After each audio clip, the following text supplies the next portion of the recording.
Buenos días, somos el grupo número 4 de la materia Gestión de Adquisiciones, presentando el proyecto Administración de Contratos de Costos Reembolsables y sus diferentes variaciones. Como primer punto tenemos la introducción. Según el PMI, un contrato es un acuerdo vinculante para las partes en virtud del cual el vendedor se obliga a proveer un producto, servicio o resultado especificado y el comprador a pagar por él.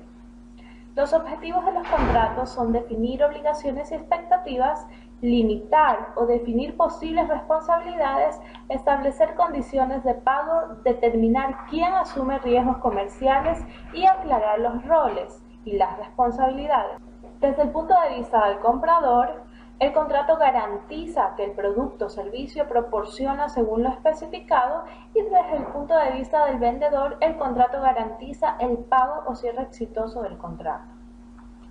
Los tipos de contratos utilizados en su mayoría en gestión de proyectos son los contratos de precios fijos, contratos de costos reembolsables y contratos por tiempo y materiales.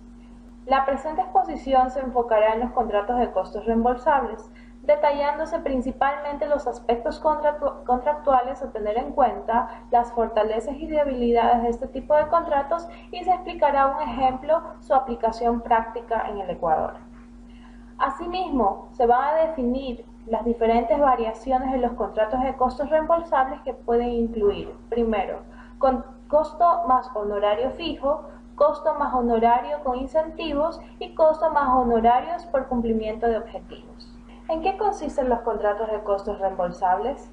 Esta categoría de contrato implica efectuar pagos, es decir, reembolsos de costos al vendedor por todos los costos legítimos incurridos para completar el trabajo del proyecto, más los honorarios que representan la ganancia del vendedor. Este tipo de contratos debe utilizarse cuando se espera que el alcance del trabajo del proyecto no esté bien definido o cambie significativamente durante la ejecución del contrato. Es decir, que en los contratos de costos reembolsables el cliente se compromete a pagar todos y cada uno de los gastos incurridos por el vendedor y adicionalmente reconoce los honorarios acordados según el contrato. Las principales variaciones. El costo más honorarios fijos. Es aquel que proporciona al vendedor los costos totales autorizados para realizar el trabajo y además recibe honorarios establecidos desde el inicio del proyecto. Los honorarios únicamente pueden variar solo si varía el alcance del proyecto. El costo más honorario con incentivos. Al vendedor se le reembolsan los costos reales incurridos en el trabajo y sus honorarios estarán determinados de acuerdo al logro de los objetivos de desempeño indicados en el contrato.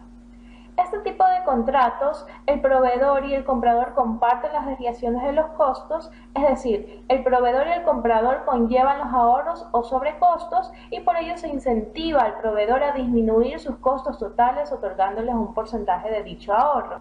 Costo más honorario por cumplimiento de objetivos. Se reconoce al vendedor todos los costos realizados y sus honorarios son obtenidos en base a la satisfacción de ciertos criterios subjetivos establecidos dentro del contrato. A diferencia del contrato costo más honorario con incentivos, el costo más honorario por cumplimiento de objetivos, en lugar de una posible retribución o penalización, únicamente reconoce la retribución. Por consiguiente, los procedimientos deben establecerse con anticipación para otorgar la retribución y se establece un comité para ayudar a tomar la decisión de manera justa. Buenas tardes. Análisis de aspectos contractuales. Objeto del contrato. Detalla quiénes son las partes y su compromiso de trabajar juntos. También detalla el trabajo a realizar en el proyecto. Duración del contrato. Detalla la fecha de inicio del proyecto y un plazo prudencial de tiempo para completarlo. Costos estimados. Aquí se detallan los costos del proyecto y qué costes son. Costos estimados. Aquí se detalla qué costes son subvencionables, cuál será el costo estimado. Adicionalmente detalla cómo será el flujo de dinero del proyecto. Condiciones de los costos. En esta lámina vemos algunas de las condiciones generales para separar los costos subvencionables de los no subvencionables. Costos subvencionables, principios generales. En estos costes debe cumplir las siguientes condiciones: ser necesario para el proyecto, haberse generado durante el periodo de duración del proyecto, haber calculado conforme al principio contable los costos de adquisición, haber registrado la contabilidad a más tardar en la fecha de extinción del contrato y excluir cualquier margen de beneficio.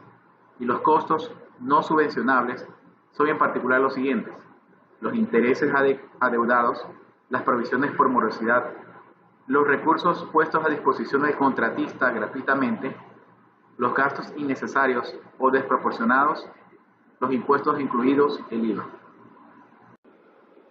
Buenas tardes. Costos subvencionables. En pantalla se aprecia una clasificación de los costos subvencionables. Estos pueden ser directos, costes indirectos o rectificaciones. Punto 1. Personal. Corresponde a los costes de las horas efectivamente trabajadas dentro del proyecto. El personal deberá estar directamente contratado por el contratista y en cumplimiento de la legislación laboral nacional. Todas las horas de trabajo imputadas deberán ser registradas durante el periodo de duración del proyecto. Punto 2. Equipo. Consiste en los costos de compra o arrendamiento con opción a compra de los equipos. Si se decide alquilar, el costo de arrendamiento de equipo no podrá superar los costos que hubiera supuesto su adquisición. Dentro de esta sección existen dos rubros importantes: la decisión de hacer o comprar o alquilar y la imputación de costos por compra de equipos. Vamos a ver el primero. Este es un ejemplo de análisis de hacer o alquilar. El problema dice: en un proyecto se tiene que tomar una decisión entre comprar un equipo o rentarlo. El costo de alquiler es de $400 diarios. Si se compra el equipo, el costo es de $3.000, además de que posee unos costos de mantenimiento de $40 diarios. ¿Cuánto tiempo es necesario para que el costo de rentarlo sea el mismo que el costo de compra? Para esto utilizamos un modelo matemático utilizando una ecuación en la que del lado izquierdo tenemos el costo diario multiplicado por los días, y esto es igual al costo de comprar, que serían $3.000, más el costo de mantenimiento multiplicado por los días, porque el costo de mantenimiento es por día. Resolvemos esta ecuación despejando la incógnita de días y nos da 8.33. Esto quiere decir que si se necesita el equipo por más de 8 días, se deberá considerar la compra del equipo en vez de rentarlo. Ahora vamos al segundo punto, el cual es la imputación de los costos por compra. Aquí tenemos el ejemplo y una vez más utilizamos una fórmula para calcular cuáles son los costes que van a pasar al proyecto. ¿Por qué no puede pasar el costo total? Porque es posible que un equipo solo vaya a ser usado durante un corto lapso de tiempo y aparte no es considerado un entregable del proyecto, entonces no puede ir en su totalidad el costo de este equipo, simplemente irá una fracción. ¿Cómo se calcula esta fracción? Con la fórmula que ven en pantalla, donde A es el periodo en meses durante el cual el equipo va a utilizarse en el proyecto, B es el periodo de amortización del equipo, también en meses.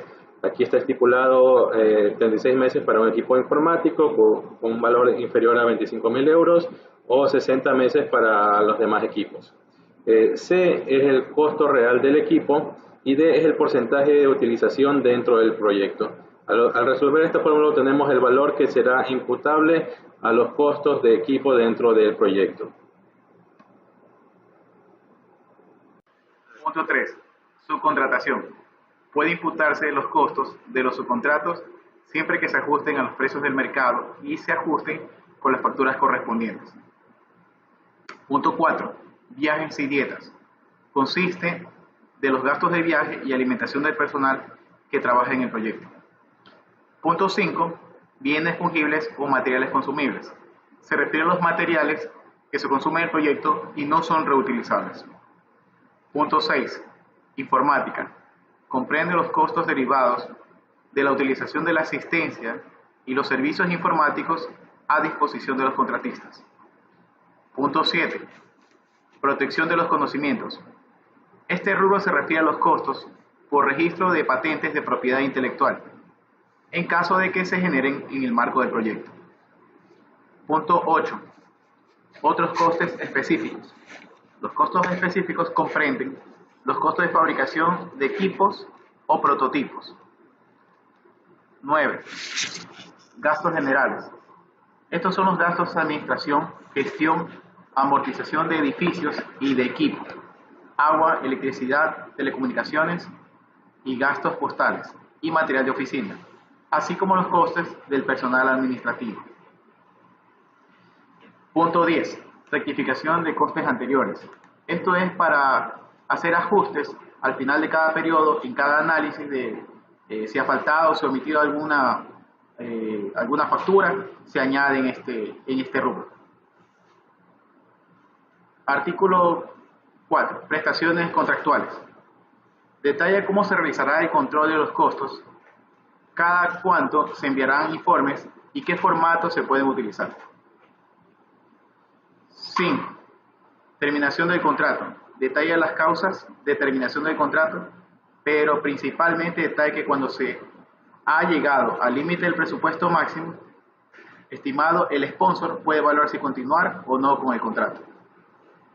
Muchas gracias. A continuación resolveremos un problema de costos reembolsables con incentivo tipo examen PMI. Un contrato de costos reembolsables con incentivo tiene los siguientes parámetros. Tiene el costo estimado, que es de $300, esto se llega a un acuerdo con el vendedor y el comprador. Tenemos el costo real, esto se obtiene al final cuando se termina el contrato, eso es cuánto realmente se gastó. Tenemos el incentivo estimado, que eso también es por acuerdo, es de $30. Tenemos los límites máximos y mínimos del incentivo. En el máximo tenemos $40, en el mínimo $20. Tenemos el share ratio. Esto de aquí es un ratio en el cual el comprador y el vendedor asumen una responsabilidad sobre el sobrecoste o el ahorro. En este caso, 75% sería para el comprador y 25% para el vendedor. Entonces, iniciamos la resolución del problema calculando primero si hubo sobrecoste o ahorro. ¿Cómo se hace esto? Se hace simplemente una diferencia entre el costo real y menos el costo objetivo. Serían 400 menos $300, nos da un sobrecoste de $100. Ahora, de aquí se calcula el ajuste. ¿De cuánto es el ajuste y si es positivo o negativo? Pues eso depende. Si hubo ahorro, el ajuste es positivo. Si hubo sobrecoste, el ajuste es negativo. Entonces, como vimos en el ítem anterior, share ratio es de 75-25, donde 25% corresponde al vendedor. Entonces, ese 25% irá multiplicado por el sobrecoste que calculamos anteriormente, que es de $100. Y esto nos da un ajuste negativo, porque sobrecoste, de $25. Ahora hay que calcular el incentivo real, que esto se calcula restando el incentivo estimado, que es de $30, este es el dato del problema, menos, en este caso, $25, que es lo que calculamos anteriormente, lo cual nos da un valor de $5.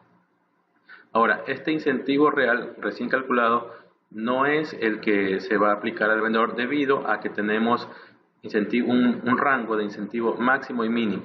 Como $5 está por debajo del incentivo mínimo, tenemos que ajustarnos al mínimo, que es de $20 en este caso. Eso quiere decir que el precio real que vamos a pagar va a ser el costo real, que es $400, más $20, que en este caso resulta ser el valor del incentivo mínimo. Nos da un total de $420. En el lado izquierdo tenemos una gráfica que representa lo que sucedió en el problema. Tenemos en los ejes, en el X tenemos el costo, en el Y tenemos el incentivo. Ahí podemos ver los datos y cómo se comporta en la curva del incentivo. Gracias. Fortalezas de un contrato de costos reembolsables. Primero, el enunciado del trabajo de las adquisiciones es más simple en comparación a un contrato de costos fijos, debido a que en este tipo de contratos, o sea, de costos fijos, es necesario tener un alcance detallado para poder estimar mejor el precio final del proyecto. Segundo, Si el alcance es ambiguo, el coste final en el que se va a incurrir va a ser menor en comparación que un contrato de costo fijo. Debido a que un contrato de precio fijo con alcance ambiguo, el proveedor va a incrementar el precio del proyecto por requisitos o necesidades que vayan a surgir a lo largo del proyecto. Finalmente, un inicio inmediato. Permite empezar sin que todo esté 100% detallado. Por otra parte, las principales debilidades de este tipo de contratos son las auditorías de las facturas del vendedor, debido a que este tipo de contratos estipula que se debe pagar por todos los costes legítimos y reales incurridos para llevar a cabo el trabajo. Por lo tanto, se debe invertir tiempo y recursos en auditar todas las facturas que el proveedor envía para su pago. Es por ello que conlleva un mayor trabajo de gestión del contrato para el comprador. Del mismo modo, si se procede a pagar todos los costos que se incurra durante el proyecto, se debe tener en cuenta que el incentivo para controlar los costes por parte del vendedor va a ser menor que en cualquier otro tipo de contrato. Finalmente, lo más crítico de este tipo de contratos es que se desconoce el precio total del proyecto. Hay que recordar que en los contratos de costos reembolsables, el riesgo mayor es para el comprador, pues desconoce cuánto va a acabar pagando por el total del proyecto. Sin embargo, son los más seguros para el vendedor, puesto que se le van a pagar por todos los gastos que incurra durante el proyecto. Buenas tardes.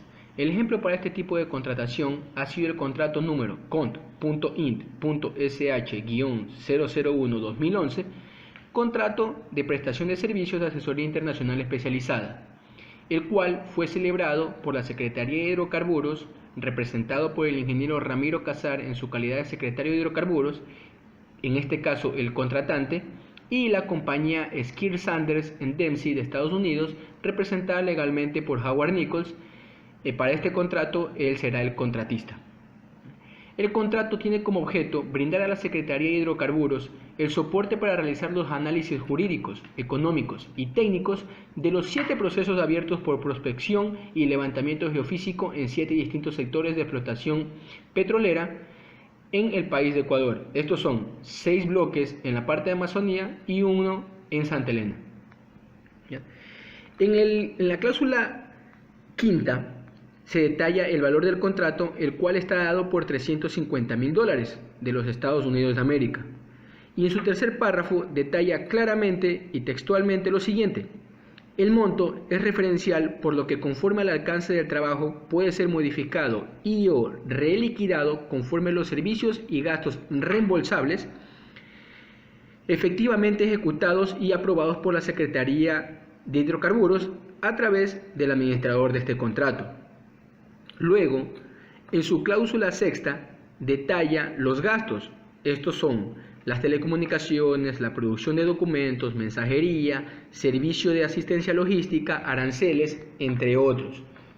Y luego, textualmente, contempla: para el reembolso de los valores correspondientes a los gastos, la contratista deberá presentar los documentos en original y copia, como lo disponga la Secretaría de Carburos, y estos aprobados por el administrador del contrato. Es de esta manera que hemos visto que el contrato es de tipo reembolsable, que es nuestra presentación a este proyecto.